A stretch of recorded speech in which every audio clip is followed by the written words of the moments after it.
Good afternoon, everybody. We're going to get started here. If y'all want to settle in, turn your chairs where you can see. I've got some really good photos to show you. Thanks for coming today. I'm Mark Kramer. I know a lot of you, most of you. I'm the Conservation Director and Chief Naturalist here at the Nature Center. And welcome to our first of the series of our lunch lecture, brown bag lunch lecture series. So you've never been here before. This gives you an indication of where Armand Bayou is. You can see the red lines on the map here are the boundary lines for Armand Bayou Nature Center. We've got a large polygon on the left that's about 1,900 acres in size, and a smaller one on the right that's about 600 acres in size. So those two units combined equal about 2,500 acres of land. That's about 4 square miles. So the reserve is really quite large. In fact, it's one of the largest urban wilderness areas in the country. And you think about those two concepts, you don't hear them together in the same sentence very often, urban and wilderness. But as you'll see as we kind of talk through this, the Nature Center really is a true wilderness, just happens to be located in a very densely populated area. The other thing you probably notice here is the waters of Armand Bayou flow right through the center of the refuge, kind of divide the property in half. Some of you folks were working on Chinese tallow control today, and you were working on the other side of the property right over in here, just to put it in perspective. Many of you parked your car in the parking lot today, right about here. So just as a frame of reference, this portion of the bayou where we are now is called the East Bank because it's the eastern portion of the refuge. Over here on the other side of the bayou is referred to as the West Bank. Back in 1994, we had a generous donation from Exxon who donated these 640 acres of land on Taylor Bayou. This waterway is another adjacent sister water body that flows into Clear Lake. So you notice both bayous flow into Clear Lake, which flow into Galveston Bay. That's an important concept because Gulf of Mexico, Galveston Bay waters are salty, and those tidal waters flow into Clear Lake and Galveston Bay every day. So we'll talk about why that tidal influence is important for the waters of Armand Bayou. So we're going to begin our discussion going back in time a little bit. We're going to talk about the history of the place and the history of Armand Bayou Nature Center. Here is a picture of that same area, and you are sitting in a building that's right about there. So when you look at this image, what stands out in your mind? What's the first thing you notice? No infrastructure, no human-built structures. You have to look close. You can find a couple of roads, but looking for homes or businesses or even industries, you really have to look hard to find any of that. And the infrastructure that you do see right here was from some of the very first excavations for the formation of the Johnson Space Center, or NASA. So a plane flew over to kind of capture this image and give us a glimpse not just of the beginnings of NASA, but also a step back in time, roughly to the year that I was born. So you think about that human lifespan. I'm old, but I'm not that old. So when you look at this picture, think about how short of a window of time that is that we've gone where virtually nothing existed, where today is so densely populated. For me, the other thing I notice as an ecologist is there are 3 representative ecosystems that you see in view here. These are the ecosystems of the upper Texas coast. If we could go back in time in our time-traveling airplane and fly over the upper Texas coast, this is what we would have seen. We would have seen estuaries, waters like Armand Bayou. We would have seen riparian forests, these wooded areas that line the edges of the bayous and streams. And mostly what we would have seen is coastal prairie, this kind of brownish potato-colored grassland that really dominated almost the entire surface of the Houston Galveston area. Prairies really are our ecological heritage. So if we could travel back in time, look down on the landscape, we would have seen prairies, forests, and bayous and streams. So back in the 1960s, very shortly after that picture was taken, Houston went through a tremendous growth in human population. People moved here in great numbers. My parents moved here from South Louisiana looking for work. That's because in the Houston area, the Houston Ship Channel was developing, lots of industries, lots of business around downtown Houston, the oil industry, and just a great influx of people began to move to the area. This is a street map of what was originally designated to happen right outside these windows.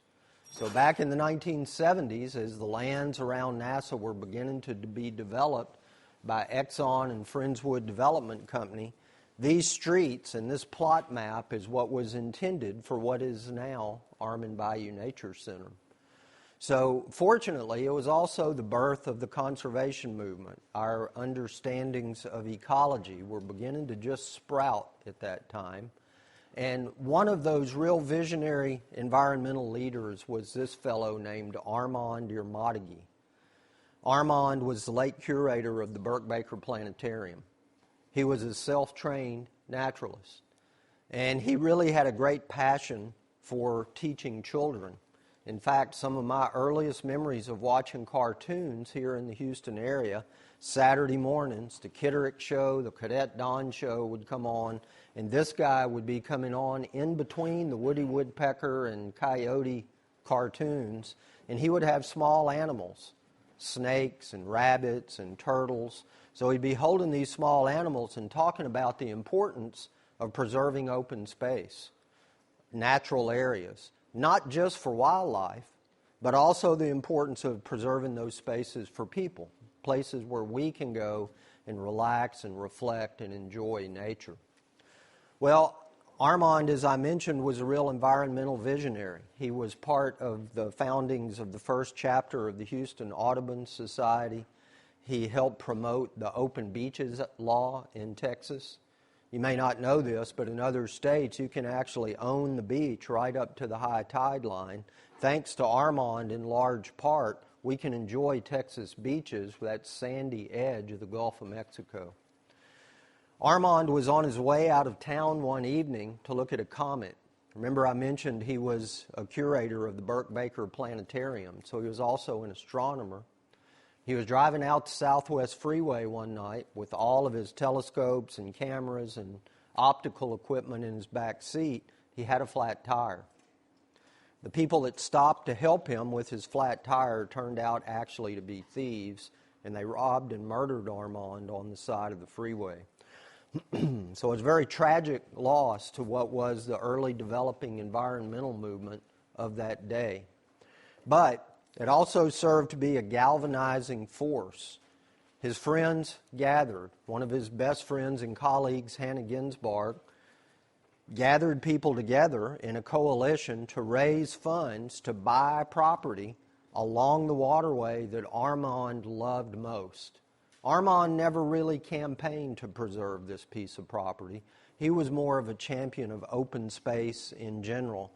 But Hannah Ginsberg, you might have walked past the Hannah Ginsberg building coming in, managed to gather a very diverse group of people, including the governor of Texas. This is Governor Preston Smith in the hat. I was about the age of these people holding these signs when all of this was coming together. I think that's a beautiful sign that reads, "This land belongs to the past, the present, and the future generations." So Hannah had a reputation of not being able to take no for an answer. She managed to get the governor here. She managed eventually to raise about $6.5 million. And fortunately for all of us, the properties along Armand Bayou were preserved.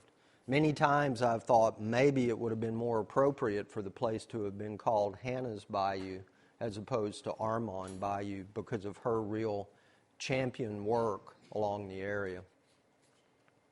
So, 1960, remember what that looked like? Look at this. Today, Harris County is the most densely populated county in Texas.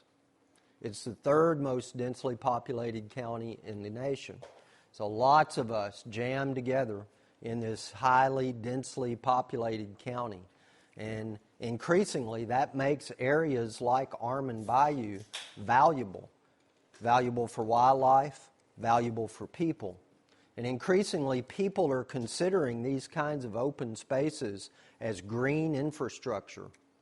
That's a term that we use that helps to value ecosystem services.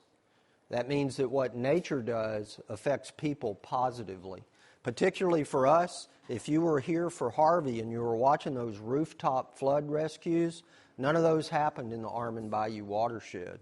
It's this big open buffer of green space that functions like a sponge, and it helps to keep those floodwaters from being quickly ushered into the bayou, making the waters rise and flood into our houses. Well, here's a little closer look at those three ecosystems. Again, you can see the coastal tallgrass prairie, those coastal flatwoods forests, and the tidal stream of Armand Bayou. Really what this is a convergence of three ecosystems. That produces a tremendous diversity of life here. And that's really what we as Texas coastal residents have, is a richness of species. Lots of other parts of the country have iconic species, redwoods or sequoias.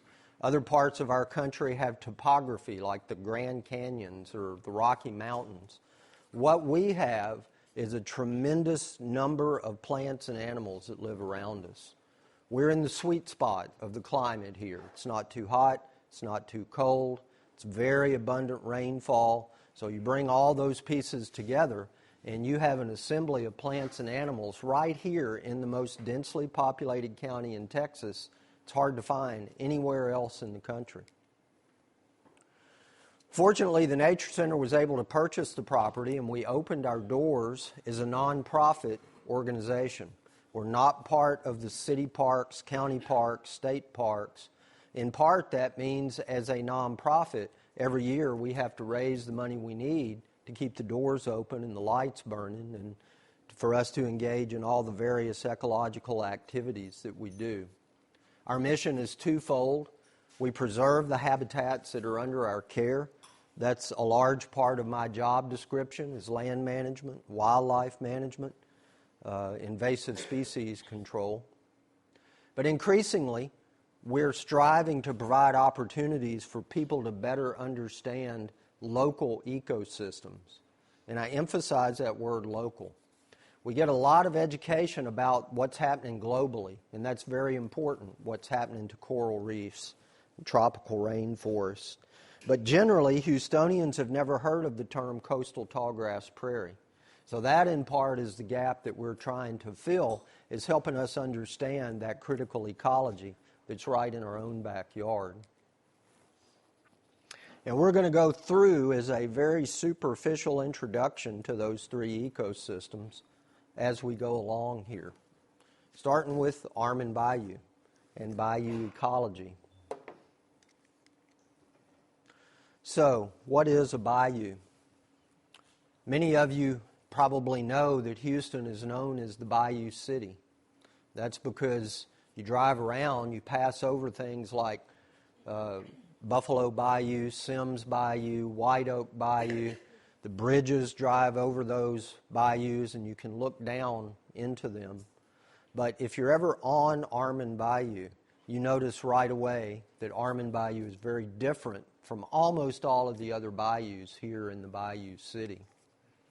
That's because Armand Bayou still meanders. Look at this serpentine channel. It winds its way like a snake upstream. Most other Houston bayous have been straightened, widened, and deepened in an effort to minimize flooding in our area. And it's that channelization that has really degraded much of the ecological habitat in those other bayous. What is a bayou? Well, it's a word that was used by the Acadians as they moved down from the northeast into South Louisiana. It's a term that they use for a short, coastal, sluggish-moving water body. It really looks a lot like a river. The rivers flow. The waters move in a creek or a river, Bayou waters don't. So that's one of the real distinguishing features between a bayou and a stream. What is an estuary? Well, we talked a little bit about how these Galveston Bay waters make their way through the Clear Creek Channel, through Clear Lake, into Armand Bayou. So it's those salty ocean waters mixing with fresh rainwater that creates an estuary. Estuaries are places where rivers meet the sea and where fresh water and salt water mix. So Armand Bayou fits that description. And it's a critically important habitat for many of the different fish and shellfish that we like to catch and eat. This is critical nursery habitat that those youngsters begin the first few months of their life. Well, the water comes from about a 60-mile watershed. When rain falls inside this circle, it all flows down into Armand Bayou. The waters come from the ebb and flow of the daily tides coming from Galveston Bay into the bayou. Is there a third source of water that might come into Armand Bayou? Any thoughts? I'm drinking some of it. Yeah. So the waters in these homes, the water in these industries, and I wasn't drinking that. Is that what you were thinking? Did you put that in my jug? So that water we use in our house, it goes down the sink, goes down the washing machine, goes down the toilet. Where does it go after that, other than down and out? What happens to it? Goes to a wastewater treatment plant. That's right. And they're scattered all around the Houston area. There's one of those located right here. And after that water is polished and cleaned and purified to meet state standards of purity, then it's discharged into a local bayou. So we actually have moved a lot of that fresh water from Lake Houston or the Trinity River or our other sources of fresh water, and then we discharge it into a bayou. Well, this plant discharges up to 10 million gallons a day into Horsepen Bayou. So that's a lot of fresh water. Remember the question, what are the three sources of water? Rainwater, tidal inflow, and wastewater effluent. So things have changed. Remember, I was pointing out to you that Armand Bayou was really a meandering, winding stream. Here's two contrasting views. Often ecologists look back in time because it can give us a representative model of what used to live here, what used to be here. And in 1953, on the left, you can see this image of the bayou. You can see the Deepwater Channel, looks like a snake winding its way downstream towards Clear Lake. You can see the forested area, these trees that are growing along the edges of the bayou here and here. But adjacent to that bayou, all of this area that's in between the forest is marshland. It's wetlands. It's that type of habitat that those fish and shellfish need to survive. This tidal marsh only lives in very shallow water. However, fast forward those 40 years. Can you find that Deepwater Channel? Or can you find those marshy edges? They're gone. What happened to them? What does that mean? Subsidence. So the land surface sank. So let's explain how that happens. Remember, the people moved here in huge numbers. The human population exploded.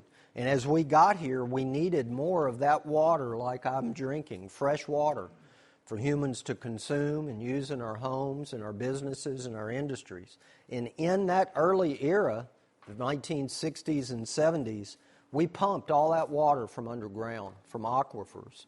So below our feet were pools of water, and we put wells in, extracted that water. And unfortunately, what's below our feet for many hundreds of feet is rather unstable sand and clay. So when we emptied the aquifers, the land kind of sank downwards, and it did so over many, many feet. We had somewhere between 6 and 9 feet of land surface settling in these 40 years. And as that land sank, those tidal marshes that need shallow water found themselves in deep water, and they drowned out. In fact, over 90% of the original marshes that used to live on Armand Bayou disappeared due to the effects of subsidence. Same thing all around Galveston Bay. The Galveston Bay complex has lost about 30,000 acres of these tidal marsh habitats since 1950. So big change, lots of habitat loss over these decades. We talked a little bit about the tidal wetlands. Here is a beautiful image of a California bulrush tidal marsh or tidal wetland on the edge of Armand Bayou. You can see the water depth is at high tide because these grasses are flooded. Every day, the waters in Galveston Bay go up and down about this much, about 2 feet. And at low tide, if that water were down, you would see mud all along the edges of that marsh grass. That's why they are called tidal marshes. They live in the tide zone.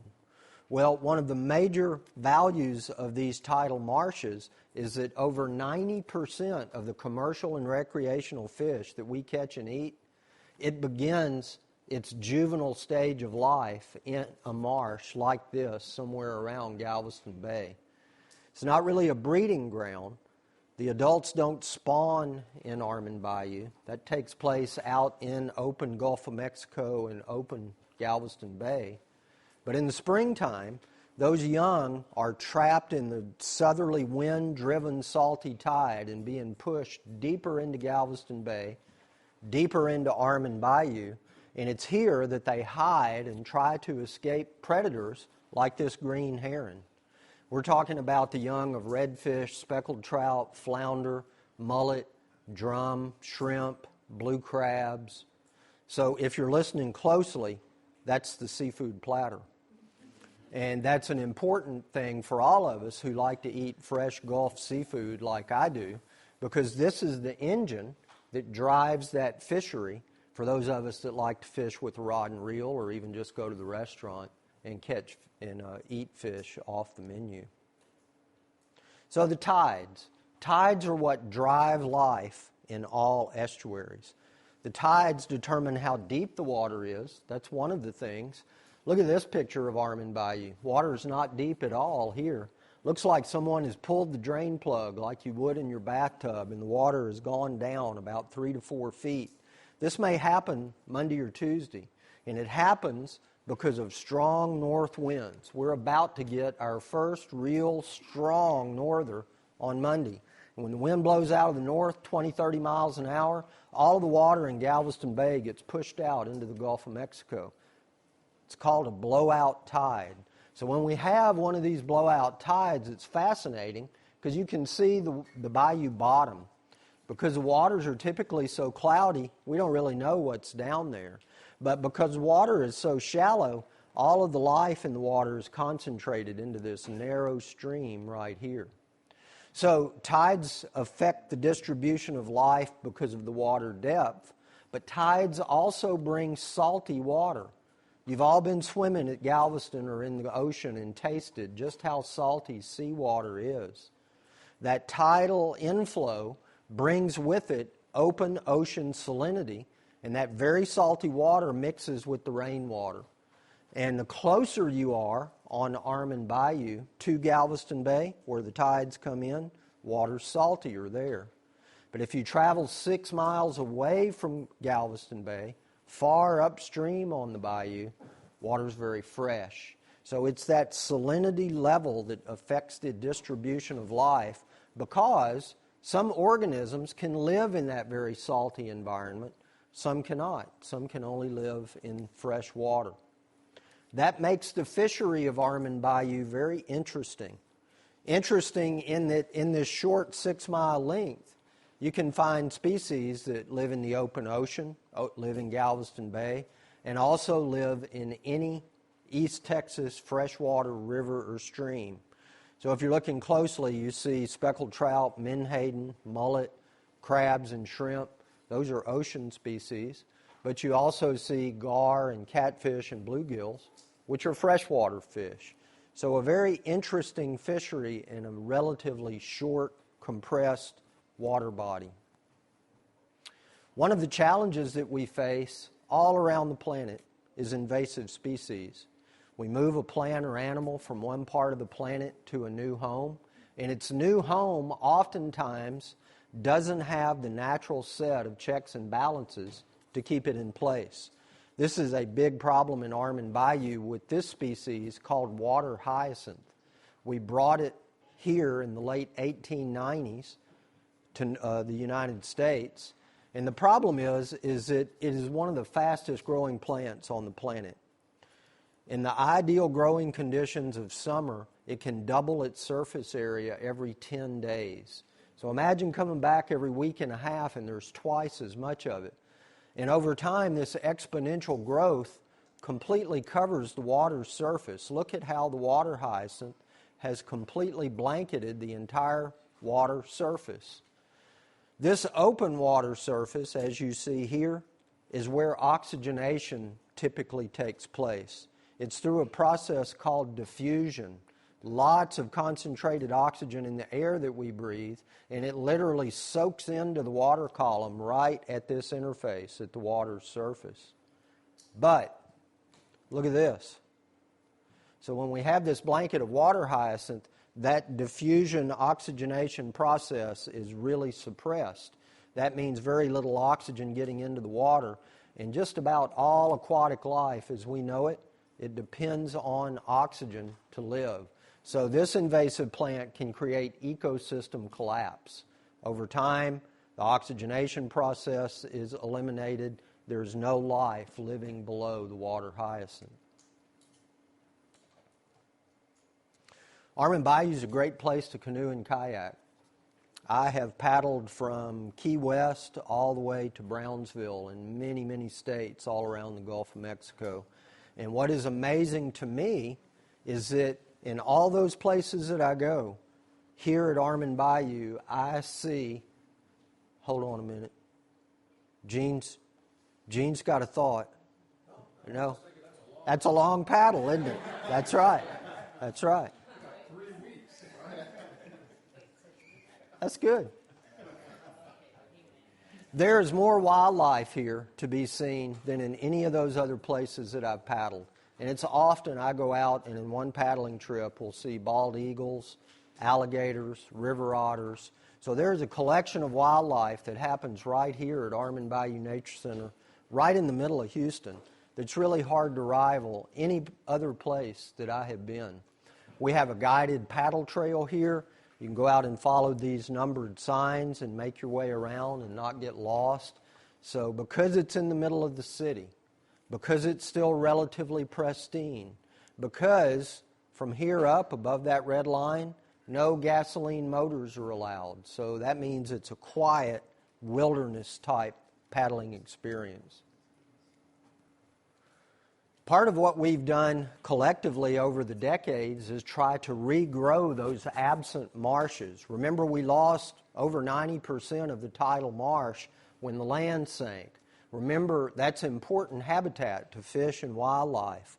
So, for over 20 years, we have partnered with some of our best partners around Galveston Bay to try to regrow these marshes. Early on, the Nature Center and the Galveston Bay Foundation worked closely together to try to come up with the process and replant marshes. And for over 20 years, we did that with Nature Center volunteers, Galveston Bay Foundation volunteers, and we've replanted about 26 acres of that tidal marsh habitat during that time period. These little white lines on the edge of the bayou show you where we have done that planting work. And anyone who's been involved with that and hung around and looked at the results of what happens through this habitat restoration have seen the rewards. And this is very rewarding work to see things like river otters return that you had never seen before the marshes were here. Big flocks of red-winged blackbirds that nest in those marshes. Return of waterfowl like wood ducks and mottled ducks. Lots of small rails that use the marsh at low tide. Remember I mentioned that the marsh, when the tide is low, has mud all around it. But for me, probably one of the most interesting birds is the smallest member of the heron family, the least bittern. And you think about herons and egrets as fish eaters, you typically think that they're wading around in the water catching fish. Not so with the least bittern. Look at what that bird's doing. It grabs onto each individual stem with its feet, never getting its feet wet, and it walks around through the marsh fishing. So a very interesting bird to watch. This is the apex predator of Armand Bayou. I grew up about 5 miles north of here in high school. The high school students, we used to set rope swings up in Armand Bayou. It was the place to hang out when you were a high school kid and swim. It was okay then, not such a good idea now. This animal is a little over 13 feet long, probably about 500-600 pounds. So Armand Bayou is not a good place to swim anymore. When I was here swimming, alligators were on the endangered species list, meaning very near the edge of extinction. So fortunately, because of those federal regulations like the Endangered Species Act, the Clean Water Act, over the decades, alligators have slowly returned and recovered. And as with all apex predators, like wolves in Yellowstone, when these animals come back, they bring with them oftentimes a number of benefits that ecologists can't anticipate. This was one of them at the Nature Center. When alligators began nesting on this pond right about here, this big group of herons and egrets moved in to build their nest in the trees above the alligator. So there is an association between these colonial nesting water birds building their nest above alligator nests. That's because female alligators protect their nest. And if a raccoon swims over onto this island, that mother alligator snaps them right up. So when the alligators returned, not only did they bring many of the expected benefits, we never anticipated we'd have a rookery establish itself here at the Nature Center. Alligators are part of that equation, but we also look at the complete habitat mosaic. And you can build this type of mosaic for any species, including us. You think about Habitat for Humanity. Many of you here maybe have volunteered for Habitat for Humanity. That's your house, right? So at home you have the kitchen, and in your kitchen you can go and open the refrigerator. The food is there. It's important that you have food to have a good home. You have an area, maybe if you're raising children, it's a nursery bedroom, place where you can build your nest and feel like your young are going to be protected. You have a living room, and for me, that is the recliner and the remote control and maybe a piece of chocolate pie and about to turn the Game of Thrones on. That's high-quality lounging habitat. And it's a real thing. You see here in Armand Bayou, these roseate spoonbills and cormorants are happy because the jet skis aren't going around in circles underneath that tree. So you have all these pieces put together, you have a complete habitat mosaic, meaning it's high-quality habitat. However, let's just imagine we lose the Clean Water Act. Let's say that the water quality in Clear Lake and Armand Bayou degrades to where it was in the 1960s, and many of these small fish that little blue heron is trying to eat, they disappear. The food source disappears. That would mean a degradation of habitat. If we start to have those jet skis under this tree, we lose our lounging habitat. Over time, as those habitats degrade, it means that species populations decline. Fortunately for us, we're a real success story. We've seen many of these species return. Same thing for alligators. You can look at feeding habitat. Here's an Armand Bayou alligator that's caught a deer, nesting habitat, breeding habitat. So regardless of the species, this habitat mosaic gives us a better understanding of what habitat is. All right, we're going to talk about the woods now, the coastal flatwood forest. One of the ways we describe these woodlands is a riparian forest. That's a word that we use for forests that follow a river or a stream. Notice Armand Bayou flows upstream here, but you can see the dark edges. This is that riparian forest. Riparian forests are those ribbons of green that follow rivers and streams. And it turns out that over long periods of time, tens of thousands of years, every time this bayou has had a flood event and the waters have risen and escaped the banks, the heavier sandy soil particles settle out immediately adjacent to the bayou. So the sandiest soil is right along this same area because that's where those floods have deposited those big, heavy grains of sand. Notice that's where the trees are growing. So it turns out that in part is what determines where trees grow, is this sandy soil edge is where the riparian forests grow. Over longer periods of time, even bigger floods would have deposited clayey soils, the lighter, finer, chalkier little dust particles further back. That's where the prairies are. So it gives us a little better understanding why forests are located where they are and where prairies are located where they are. Turns out that these woodlands also contain a number of wetland features.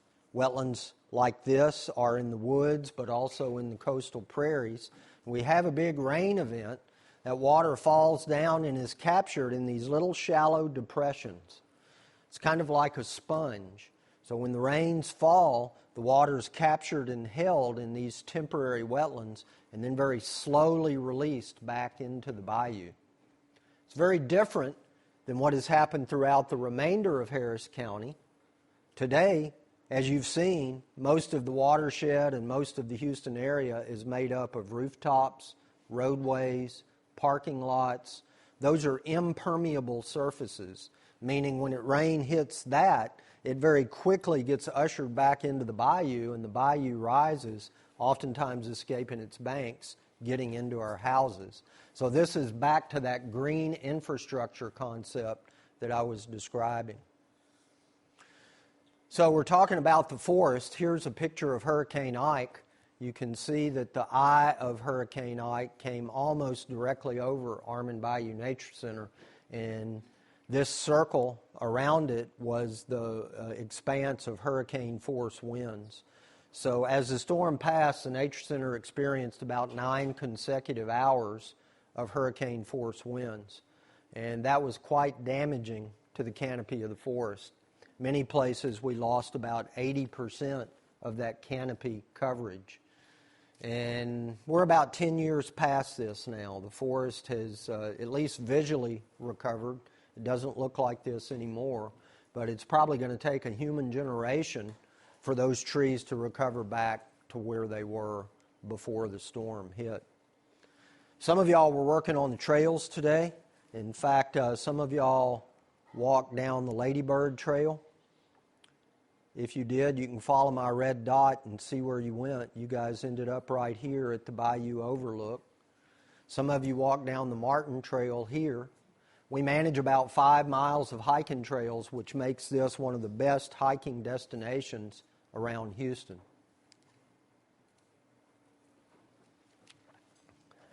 Coastal tallgrass prairie.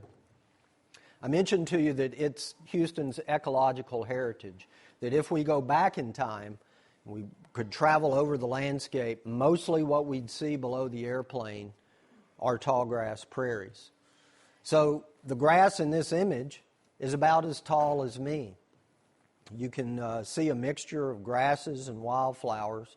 So it's the height of the grass, which is why it's called tall grass, very different than the grass in your backyard. The word prairie is a French word. So when those earliest explorers began to travel west, they encountered this viewscape, and they used the word in French, which translates to meadow, which is prairie. So prairie is a French word that translates roughly to meadow. Coastal is shown in this image, coastal tallgrass prairie. You can see that it occurs along the Texas-Louisiana coast, roughly from Corpus Christi, Kingsville, running all the way up just south of Lafayette, Louisiana. And coastal meaning, even at its widest point, it only goes about 50 miles inland from the edge of the Gulf of Mexico. That's important because it distinguishes these tallgrass prairies from the Great Plains prairies in Kansas and Nebraska, Iowa. There's tallgrass prairies there, but here on the coast of Texas and Louisiana, we are very moisture rich. We get a lot of rain here. We average about 50 inches of rain a year. If you go to Nebraska, it's about half that. So because of all of the abundant rainfall, coastal tallgrass prairies have a lot of prairie wetlands and a lot of prairie wetland plants that live in that water. So, coastal tallgrass prairie. Here's an unexpected view of a prairie, because typically, if I asked you close your eyes and imagine a prairie, it would probably be a big field of green grass. And it is true that prairies are a plant community that are dominated by grass. But it turns out that they're also much more than just grasses. So through the entire growing season, beginning in March, April, big dramatic blooms of wildflowers like these blazing star appear. They set their seeds, they decline, they disappear for the rest of the year, and then they're replaced by a continuing changing array of these beautiful wildflowers. That makes this a prime candidate for describing that species-rich environment. We have about 300 species of grasses and wildflowers that live in a typical prairie. So that's a high degree of diversity. We talked about forested wetlands. Prairies also are filled with these shallow water depressional features. You might imagine the rain falling on that 1960 image where it was all prairie. Would have been tens of thousands of these little wetland features in that prairie. When the water falls onto that prairie, the wetlands fill up and the water's held there. And as it resides in that prairie, water quality is improved. Toxins are absorbed out of the water into the plants and soil. Nutrients are absorbed out of the water. Sediments settle out in the wetland. And then slowly, that sponge effect releases the water back into the bayou and then back into Galveston Bay in a very improved, enhanced fashion. So these types of historic wetlands help to improve the water quality of Galveston Bay. Turns out they're also important habitat for wildlife. Particularly our local amphibians like to use these temporary wetlands as reproductive habitats. Remember I said temporary wetlands. So they're only filled with water for a few weeks typically, sometimes longer in the wintertime. But we have one of those rains, the wetlands fill up with water, and that very night the frog party is on. And what happens is it's important for those frogs and toads to lay their eggs, have their offspring, because they have to go through that tadpole metamorphic process before the ponds dry up. But the ponds drying up are what make it good habitat because no fish can survive there. Fish are one of the primary predators of those young frog eggs and tadpoles. And because these are here today, gone tomorrow wetlands, they don't have to worry so much about fish eating their young. So prairie wetlands, important as wildlife habitat, important as water quality enhancement, and also important as green infrastructure, as I mentioned, to help mitigate flooding in the Houston area. Well, here's a picture of our prairie. This is actually the West Bank prairie over on the other side of the bayou. You can see three distinct management signatures here. You can see a blackened area where we've done a prescribed prairie burn up in the upper portion of the slide. You can see a mowed area, which probably would have mimicked the effects of what would have happened by those big grazing herds of bison that once lived here. And in the very middle of the slide here, you can see an untouched area where we've done nothing.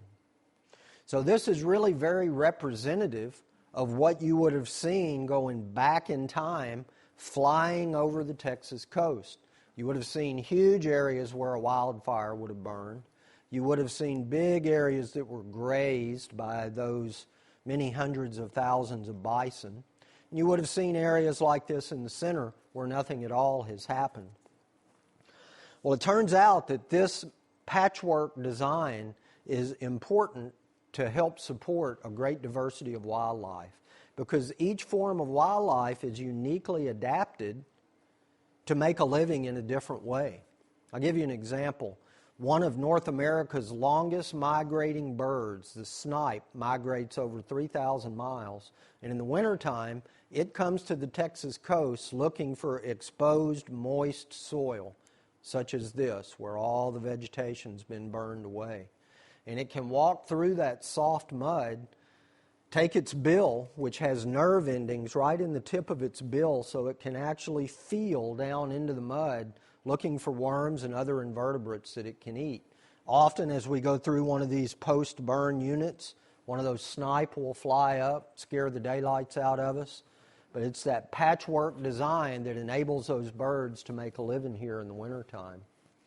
If you're a browsing animal, like a deer or a swamp rabbit, this exposed green grass is a great place for you to browse or graze. And if you're one of those small migrating sparrows or wrens, you have flown all the way to the Texas coast to hide in this dead, dormant grass thatch, rich with seeds, grass seeds still hanging. So it's this patchwork design that helps us support a greater diversity of wildlife right here in our own smaller ecosystem. But this is what it would have looked like over all of the upper Texas coast if we had visited it in the year 1400. But it takes a lot of work. So this is typically what we do at the Nature Center in a year's period. We work with prescribed burning. We have several large tractors that we mow prairies. We grow about 10 to 20,000 one-gallon containers of locally rare grasses and wildflowers. We conduct Chinese tallow herbicide treatments. And we go out into the prairie and monitor, trying to determine how the prairie is changing over time. So it's a lot of effort to maintain one of these beautiful areas. But it's important because today, prairies have been reduced by 99% of their original range. Only about 1% of coastal tallgrass prairie still survives. So it's almost completely gone. It's important to preserve areas like that because certain species need that type of habitat. So those certain species, prairie-dependent birds. There are some plants and animals that live nowhere but prairies. That's where this term prairie-dependent comes from. I actually grew up on Prairie Street, about 5 miles north of here. And in those open fields and pastures around my house, all these birds were common. Shrikes, meadowlarks, different kinds of sparrows. Today, our best data indicates that these songbirds have declined by 80% in the last 40 years. So that's roughly, from the time I was a teenager to my age now, is how much these birds have disappeared, largely because of habitat loss, largely because only 1% of coastal prairie still survives.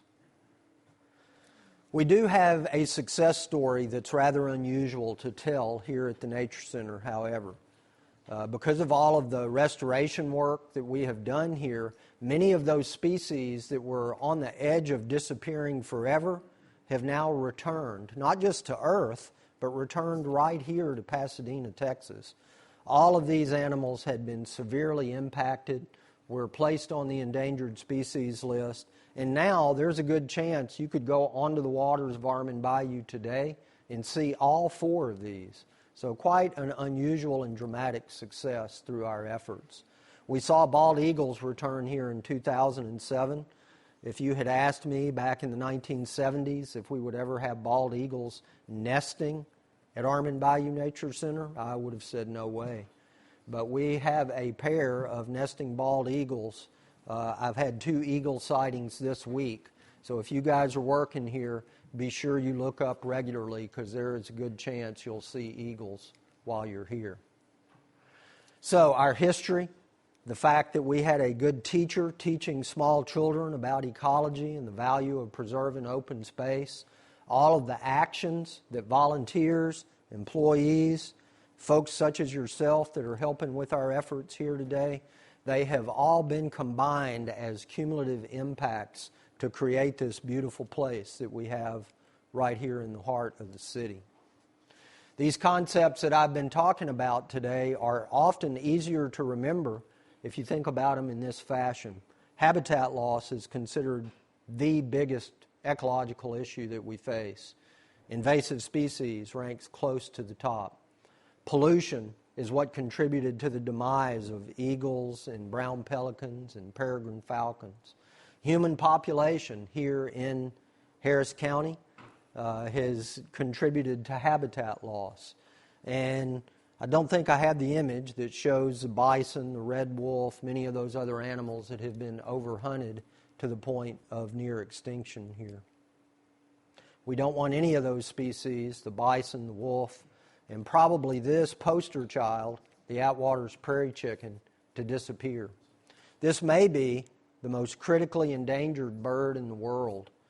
I talked to the refuge manager about 2 or 3 months ago from the Atwater Prairie Chicken Refuge, and there were only 5 Atwater prairie chickens remaining in the wild when I talked to him. This is a bird that once lived here. We used to guide prairie chicken tours to areas around here, so that is a bird that is very much at risk.